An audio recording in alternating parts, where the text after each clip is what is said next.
Hello my YouTube family, आप लोगों को मेरे चैनल में फिर से स्वागत है गाइस। तो एक ऐसा वीडियो आज बनाए हैं जो आप लोग उस और वो क्वेश्चन की है मेरी छुटकी, जो उसके सवाल देते देते मैं अपना स्टोरी बताई हूँ इसमें। और ऐसा ही कोई होगा जो जिसको ये एहसास नहीं होगा, नहीं तो हमको लग रहा है कि मैक्सिमम सारे लोग को मतलब दिल में बहुत ज़्यादा मतलब ये होगा। ये वीडियो आप लोग स्किप मत कीजिएगा, ज़रूर देखिएगा। हो सकता है कि मेरे से कोई ज़िंदगी का लाइफ का कुछ पार्ट मेरे से मैच कर जाए, है ना। तो यहाँ पे हैं सचिन के पापा, और जो भी हम बोले हैं इस वीडियो में उसके लिए पहले इनको हम सुनाए हैं। सैल्यूट है, सब याद रखने के लिए सैल्यूट है। और हर एक चीज़ जो भी हम इसमें बोले हैं ना वो 100% सत्य है, एकदम 100% सत्य है, सत्य ही बोलेंगे। और आप सुनना है कहानी, क्या मेरा जीवन का सुनना है, तो वो चीज़ और सत्य की ये जीत भी है। हाँ, वो चीज़ आप लोग के सामने हम रखेंगे। हमको कोई शिकायत नहीं है, कोई हमको उससे लेना देना नहीं है। बस हमारे पर जो गुजरा है, जो बीता है, उस चीज़ को इसमें वीडियो में रखे हैं।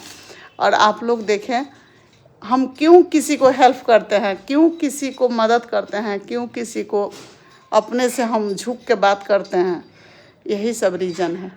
जो इंसान बचपन से ठोकर खाया रहता है ना, वो आगे चलता है। तो जब समय आ जाता है वैसा, तो संभल के चलता है। और हम संभल के भी चलते हैं, लेकिन फिर भी कोई ऐसा मोड़ आ जाता है जहाँ ठोकर लग ही जाता है। तो चलिए इस वीडियो को आप लोग वॉच कीजिएगा, देखिएगा, और आप लोग बोलिएगा तो फिर से हम ब्लॉग बनाएंगे और आप लोगों के सामने रखेंगे। तो चलिए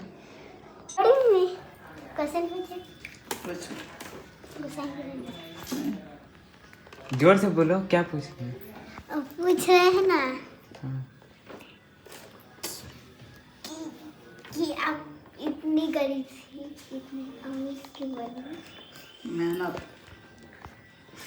जो मेहनत करेगा वो अमीर बन जाएगा, जो मेहनत नहीं करेगा वो कभी अमीर नहीं बनता है। दिल से दिमाग काम से करना पड़ता है। सुनो, दिल से, दिमाग से और समय से, तीनों चीज़ से करना पड़ता है। दिल से करोगी मन लगाकर, और समय से करोगी, और दिमाग से इस्तेमाल करोगी, तो सब सही हो जाएगा। समझ गई? आप पूछो, क्या पूछ रही हो? फिर दिमाग से और दिल से और समय से काम करना, टाइम से करना चाहिए। जो सुई का नोक चलता है घड़ी का, ऑफिस जाना है तो टाइम से जाना है, आना है तो टाइम से आना है, सब कुछ समय से। अच्छा, समझ में आया। और क्या पूछ रहे थे हमारी बहन लोग का? हम पूछ रहे थे ना कि आप पापा जैसे हैं या मम्मी जैसे? हम अपने पापा के जैसे हैं। मेरी मम्मी अनुष्का के कलर थी, पूजा दी तो थोड़ा साफ है, एकदम सांवली थी मेरी मम्मी, और मेरे पापा गोर थे। तो हम लोग अपने पापा के जैसे ऐसा ही हेल्दी थे पापा मेरे। उनका फोटो भी मतलब मोटे थे? मेरे भाई लोग भी मोटे थे, पापा भी मोटे थे। अभी हम भाई होंगे? दोनों भाई खत्म। बहन है 4 आदमी। और कितनी बहन आप लोग? 4 आदमी। बड़की, मझली, सजली, छटकी। आप छटकी हैं? Yes, सबसे छटकी हम। और पूछो। अच्छा, अपने माँ बाप को छोड़ देता है सब बच्चा, तो क्या होता है? अब माँ बाप को छोड़ देता है तो तकलीफ होता है, दुख होता है, कष्ट होता है। तो इसलिए माँ बाप को कभी नहीं छोड़ना चाहिए। जो माँ बाप अपने बच्चों को पाल पोस के बड़ा करता है, पढ़ाता लिखाता है, उस माँ बाप को कभी नहीं छोड़ना चाहिए, है ना। अब एक माँ बाप ऐसा होता है कि बच्चा पैदा होता है और गटर में फेंक देता है। ये भी होता तो वो तो गलत बात है। ऐसा माँ बाप को भी नहीं करना चाहिए, बच्चे को जन्म दे के नहीं फेंकना चाहिए, है ना। तो कभी भी माँ बाप को रिस्पेक्ट करना चाहिए, गुरु और माता पिता को एकदम रिस्पेक्ट देना चाहिए। भगवान मतलब माता पिता भगवान होते हैं। भगवान से भी ऊंचा दर्जा होता है माँ बाप का। इस धरती पे माँ बाप ही लेके आया ना, तो तुम पैदा हुई। चाहे तुम्हारी मम्मी कुछ भी है, तुम्हारे पापा कुछ भी है, लेकिन लाए तो वही लोग हैं, हम तो नहीं लाए हैं तुमको, है ना। लेकिन आप ही तो माई जिसमें, तो हम माई के जैसे ना हैं। तुम्हारी मम्मी अपने पेट से पैदा की है, तो तुम्हारी माँ है, वो जन्म माँ है। हम अगर पढ़ा लिखा देंगे तो कर्म माँ हो जाएंगे, समझी। जैसे जैसे कृष्ण भगवान का जन्म हुआ किसके पास? देवकी माँ के पास। उनकी मम्मी जेल में थी देवकी माँ, कंस मामा उनको बंदी बना के रखे थे, वासुदेव और देवकी, और वो ले जाकर उनके मौसी के घर रख दिए रातों रात कृष्ण भगवान को। तो पालन पोषण कौन किया? जसोदा मैया। उन्हीं की पत्नी, उन्हीं नहीं, उनकी माँ थी, मौसी थी, मौसी पालन पोषण की, और राक्षस सबसे बचा कर रखना था, कंस मामा से बचा कर रखना था। तो जो पोसता पालता है वो भी माँ के समान होता है, माँ ही होता है, और जो जन्म देता है वो भी माँ होती है। इनका क्वेश्चन बहुत हैवी आ रहा है भाई, आप लोग देखिए कितना इनका क्वेश्चन हार्ड आ रहा है। इसमें आप इसमें से मिली हैं? हम तो नहीं मिले, हमारी बेटी मिली है। किसके साथ गई थी वो? यहाँ पे है पूजा दीदी। रामदेव बाबा है। हाँ, यही तो मेरे पापा देखते हैं कि पतले हैं इतना। हाँ, ऐसे ही। योगा करते हैं। हाँ, हरिद्वार में है, हरिद्वार में। आप भी मिली होंगी हम कभी? नहीं मिले। कभी नहीं मिली। तो यहाँ पर फोटो बहुत सारा निकला है गाइज, आप लोगों को फोटो दिखाएंगे। अभी छुटकी का क्वेश्चन आंसर का सवाल मिल रहा था, आप लोग बताइएगा कि कुछ नॉलेज भी जरूरी होता है बच्चों का, क्या पूछते हैं? और कुछ जानकारी भी रखना चाहिए बच्चों लोग को। तनी अभी फिर आ रही है पूछने, इसको क्वेश्चन है पूछना है खाली। तुम क्या सोच रहा है छोटू? कुछ बात तो सोच रहा है जरूर। क्या सोचे वो बोल दो थोड़ा सा, हम समझ गए तुम्हारे दिल की बात, लेकिन तुम अपने मुंह से सुना दो। क्या सोच रहा था ध्यान से? नहीं, यही सोच रहे थे हम कि कोई अगर रहता है किसी का कोई साथ देने वाला तो संघर्ष करके वो कहाँ से कहाँ चल जाता है। हाँ, आपके साथ अंकल थे तो आप कहाँ से कहाँ आ गए। तुम ध्यान से सोचने लगा है तो हम पढ़ लिया है तुम्हारे दिमाग। देखो, कोई भी मेहनत करेगा ना, संघर्ष करेगा ना, और आजकल जो भी लड़की लोग हो, थोड़ा पति कम भी कमाते हैं तो उनके साथ कदम से कदम मिला के चलना चाहिए। ऐसे ही हम लोग भी किए थे। जब शादी हुआ था ना तो बहुत सारा जिम्मेवारी था मेरे हस्बैंड के सर पे। आप लोग विश्वास नहीं करोगे, मेरे जितने मायके से ज्वेलरी मिला था मुझे, आज बता रहे हैं आप लोग को, और ये सुन के कितने लोग ट्रोल भी करेंगे मुझे, लेकिन कोई फ़र्क नहीं पड़ता है। जो रियल कहानी है ना वो रियल ही रहता है। तो मेरे शादी हुआ था तो इनको विदेश से चेन हमारे भैया दिए थे, सेली बोलते थे, सिकड़ी जो कि आजकल चेन उसको बोला जा रहा है, वो मिला था इनको 1.5 भर का। मेरे मांग का टीका था और पायल था और कुछ ज्वेलरी था, जो बेगर पूछे मुझसे हमारे हस्बैंड उसको बेच दिए थे सब ज्वेलरी को। और बेच कर क्या किए थे, अपने बहन का दोंगा गावना किए थे, जो कि बरौली वाली ननद है मेरी, उनका गावना किए थे। आपको गुस्सा नहीं है? हमको पता ही नहीं था कि मेरे पास ज्वेलरी जो हमारे मायके का कान का मिला था, ये सब छोटा मोटा जो था मेरे पास हम पहने हुए थे। बाकी जो हेवी जेवर था, जैसे कि टीका था मांग का, जैसे पाजेब था, जैसे और ज्वेलरी था मेरे पास जो कि ससुराल का चढ़ा हुआ होता है, वो सब था। तो इनको दोंगा करना था। हमारे जो ननद है बरौली वाली, हमारे शादी के पहले का शादी है उनका, तो इका किए थे कि बताए भी नहीं थे हमसे। और उनका फर्नीचर पलंग जो भी देना था, उस समय बहुत ज़्यादा पैसा भी नहीं मिल रहा था ज्वेलरी का। इन्होंने क्या किया कि बगैर पूछे हमसे बेच दिए। माँ के पास था जेवर, ये बोले कि बैंक में रखा जाएगा। बैंक में नहीं, दुकान में रखा जाएगा, घर में नहीं रखाएगा, चोरी चोर कर ले जाएगा। तो तो हम भी नहीं समझ था, हमको भी बहुत एज कम था उस समय, दे दिए थे। और ये क्या किए थे कि बिना पूछे हमसे यही सिवान में झगड़ावा बर के पास जो कनक मंदिर है उनके यहाँ ये बेच दिए थे, और बेच के पैसा ले जाकर घरे अपनी बहन का गौना किए थे। बाद में जब होली आया ना, 1 साल के बाद होली आया, तो हम मांगे इनसे कि हमारा दीजिए ज्वेलरी, पहनेंगे हम होली में। तो एक ही शब्द ये बोले कि हम कमाएंगे तो खरीद देंगे। हमको थोड़ा सा तकलीफ़ लगा, अजीब सा लगा, खूब रोए हुए, अच्छा नहीं लग रहा था। मायके से भी वैसे ही थे, अब भागे थे मायके का, माँ नहीं थी। जिसकी माँ नहीं रहती है आप लोग समझ सकते हो, भले घर भरा रहे, सब कुछ रहे, लेकिन उसका कितना इज्जत होता है ये आप लोग से छुपाया नहीं छुप सकता। तो जैसे हम लोग, भैया अच्छे थे लोग, पढ़ाने लिखाने का मन था, लेकिन हम लोग पढ़ते थे, बस उतना ही हम लोग का मतलब भी था, ज़्यादा दुनियादारी से मतलब नहीं था हम लोग को। और वही हम सोचे कि भाई मायके में तो माँ ही नहीं थी कि हमको कोई बात दिल के बताए, पति हैं तो पति हमको बताए ही नहीं, मेरे ज्वेलरी बेच दिए। उस समय मुझे इतना दुख हुआ, सचिन के पापा को लेकर बहुत तकलीफ़ हुआ था। और हम बहुत कुछ सोचे भी थे, अपना क्या बताए आप लोग से, बहुत कुछ गलत सोचे थे कि जीना ही नहीं चाहिए इस दुनिया में। मायके में माँ नहीं है, ससुराल में हमारे पति हमसे छल कर दिए, चूँकि ज्वेलरी के लेकर। मेरा ज्वेलरी जो भी था ये बिना पूछे उसको सेल करके अपनी बहन का गौना दोंगा किए थे। फिर बाद में हमको ये समझाए और हमको बहुत मतलब बोले कि अच्छा कोई दिक्कत नहीं है, अगर ज़रूरत होगा तो हम खरीद देंगे, ला देंगे, हम कहीं से देंगे ना, कहीं से करेंगे ना। मैंने हमको समझा बुझा के ये ठीक कर लिए। फिर हम सोचे कि चलो कोई बात नहीं, हमारे हस्बैंड हैं, मेरा सिंदूर है तो सब कुछ हो जाएगा।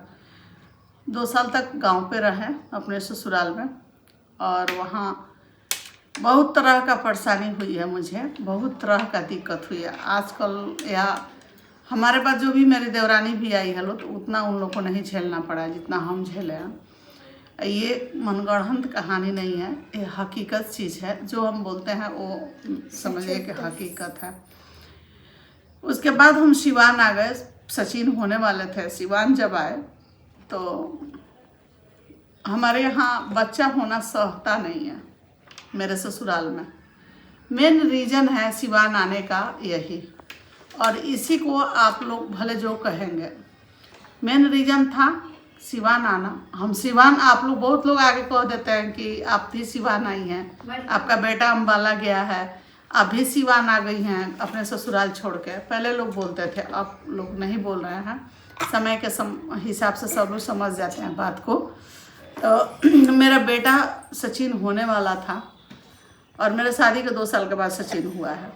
तो सचिन जब होने वाला था उस समय वहाँ मेडिकल का इशू था गांव पे, और मुझे बहुत तरह का तकलीफ़ हो रहा था वहाँ पे।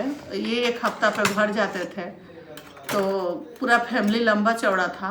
अब समझिए कि गरीबी से हम लोग उठे हैं, इसमें कोई बड़ाई नहीं है, अब कोई मतलब शिकायत नहीं है। चोरी चकारी नहीं किए हैं लोग, मेहनत किए हैं लोग, संघर्ष किए हैं लोग, ज़िंदगी को आगे बढ़ाए हैं लोग। तो ये जाते थे घर शनिवार का शनिवार, और संडे को ये आ जाते थे सिवान। मंडे से इनका ट्यूशन स्कूल था, कोचिंग कराते थे, ये आ जाते थे। एक दिन के बात हुआ कि हमको पेट में काफ़ी दर्द हुआ, 8वां मंथ चल रहा था मेरा।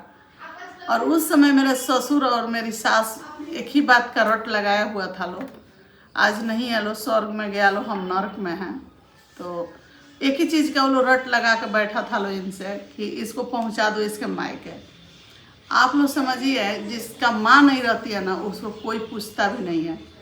हमारा शादी होने का 2 साल 3 मंथ हम अपने मायके में रहे हैं, ससुराल में रहे हैं। मायके का एक जन भी हमको पूछने नहीं जाता था। बस केवल शादी के 1 महीने के बाद गया था लोग कलेवा लेकर, जो कलेवा बोलते हैं, वो लेकर गया लोग। उसके बाद कोई ना आना ना जाना, ना कुछ चिट्ठी पत्री, कुछ भी नहीं। माँ थी ही नहीं, पिताजी थे कलकत्ता थे, भाभी लोग घर में थी। तो भाई जहाँ माँ रहती है वहाँ कदर होता है, माँ नहीं रहती है वहाँ कोई कदर नहीं होता है। किसी का कोई कदर नहीं होता है, ये हम सच्चे बोल रहे हैं। ये हमारी वीडियो हमारे घर में भी लोग देखते हैं, भाभी लोग भी देखती हैं, सब लोग देखते हैं। तो उसी समय मेरी सास ससुर एक ही रट लगा के बैठा था लोग कि इसको मायके भेजवा दो, मायके पहुंचा दो। पहले के ज़माने में अपने से मायके जाना बहुत लोग शिकायत मानता था। आज भी हम लोग बिना बुलाए नहीं जाते हैं अपने मायके। तो सचिन के पापा मतलब हमसे 1-2 बार पूछे कि चलना है अपने घर, उखई जाना है। हम लेना, हम नहीं जाएंगे, हम मर जाएंगे भले लेकिन नहीं जाएंगे। जब तक वो लोग नहीं बुलाएगा तब तक हम नहीं जाएंगे।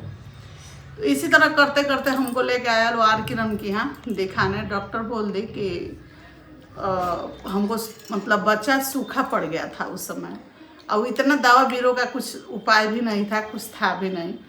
तो बोला लो कि काम ज़्यादा पड़ रहा है, और इनको मैंने डॉक्टर साहब समझाई, इनको बोली, फिर भी इनका इतना हिम्मत नहीं था कि अपने पास हमको ले जाकर रखें।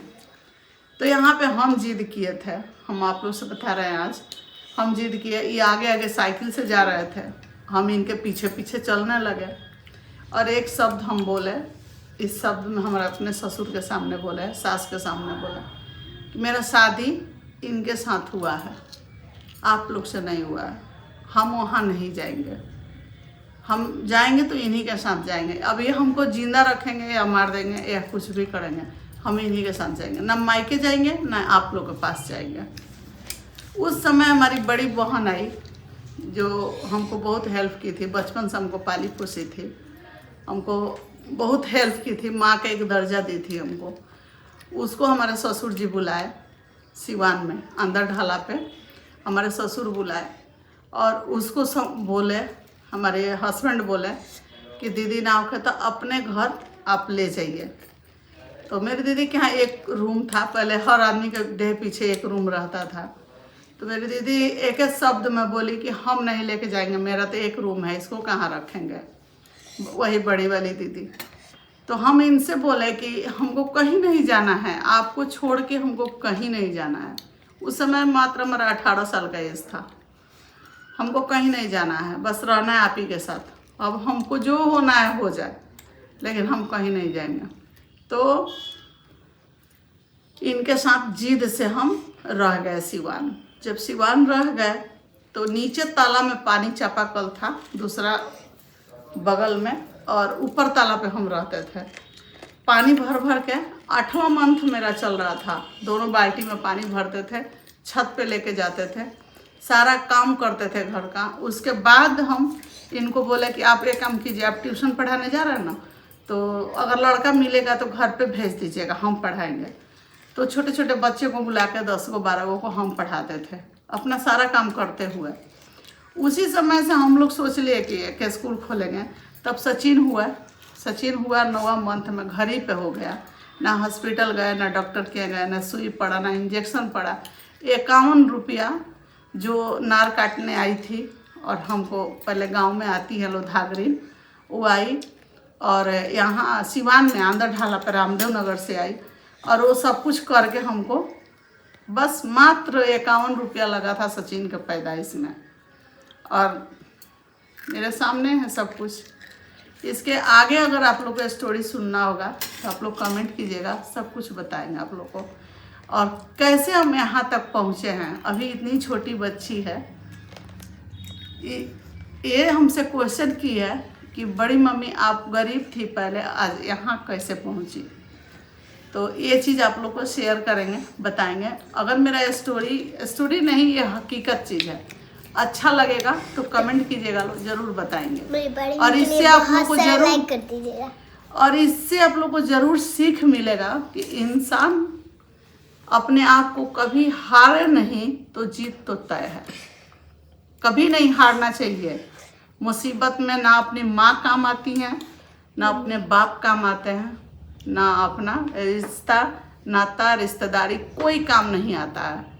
कौन आता है? अपना दिमाग, अपना बुद्धि, अपना धैर्य और समय के साथ चलिए। पति साथ में रहेंगे, सब कुछ सही है। सास ससुर है साथ में, ठीक है। हमारे जब सचिन हुए कैसे कैसे हुए, क्या हुआ क्या नहीं, सब कुछ आप लोग हम शेयर करेंगे। हमारी सास माँ कब आई, कैसे हम सिवान में रहे, कैसे स्कूल का सोचे, कैसे हम यहाँ ज़मीन खरीदे, कैसे हम आगे बढ़े, कैसे क्या क्या किया, सब कुछ आप लोग को बताएंगे। तो चलिए इस वीडियो को रहने देते हैं। और वीडियो अच्छा लगे तो आप लोग दिल से लाइक कीजिएगा, शेयर कीजिएगा, खूब सब्सक्राइब कीजिएगा, खूब सारा प्यार दीजिएगा। अपने आप को आंसू को बहुत अंदर से रोके हुए हैं, नहीं रो रहे हैं, नहीं तो जो वो दिन याद पड़ता है मुझे, मेरा कलेजा जो यहाँ से फटने लगता है। तो चलिए